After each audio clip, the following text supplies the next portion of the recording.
اور غلو فی الدین کا ایک معاملہ یہ بھی ہے کہ پھر دین سے نفرت پیدا ہوتی ہے، وہ دین تو ہوتا ہی نہیں ہے، آپ نے اس میں حد سے تجاوز کی ہوئی ہوتی ہے۔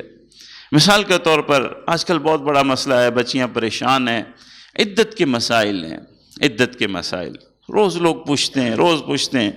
عدت کا مسئلہ ایسا بنا دیا گیا ہے کہ گویا کہ وہ بچی، وہ عورت، وہ بہن جو عدت گزار رہی ہے اسے کوئی اللہ معاف کرے اچھوت بنا کے رکھ دیتے ہیں، ایک طرف کر دیا گھر میں، گھر والے بھی نہیں دیکھ رہے ہیں، نہ کسی سے وہ مل سکتی۔ کہاں سے یہ احکامات ہیں؟ یہ غلو فی الدین ہے۔